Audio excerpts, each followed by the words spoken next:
Imagine winning everything but never getting the trophy that proves you're the best. Thierry Henry never even liked football.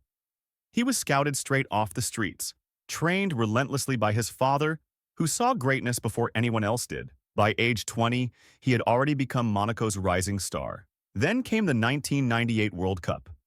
Henry was France's top scorer in the tournament.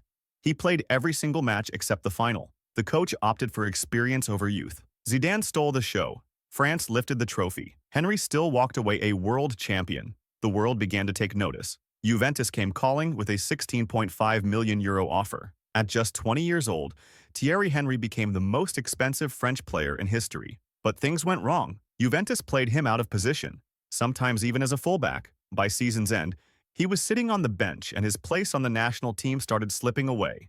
Then came his football godfather, Arsène Wenger. He brought Henry to Arsenal, and that decision changed everything. Wenger turned him into a striker. Fast forward to 2003. Henry was unstoppable. 32 goals, 28 assists, PFA Player of the Year, top scorer, top assists. He broke records, and Arsenal went invincible. It was his year, but the Ballon d'Or went to Pavel Nedved.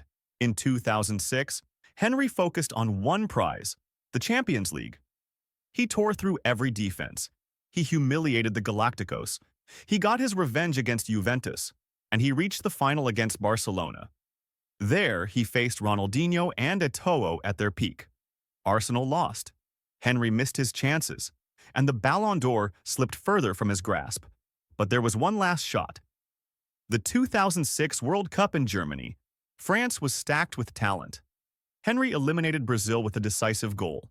He was now in the final again, this time against Italy. Glory was 10 minutes away.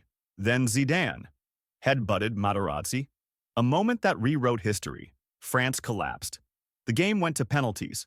They lost. Fabio Cannavaro lifted the World Cup, and the Ballon d'Or faded into the distance. Henry would never get that close again. 3 years later, he joined Barcelona. He finally won the Champions League, but by then, he was no longer the leading man. The world had moved on. It was now the era of Messi and Ronaldo.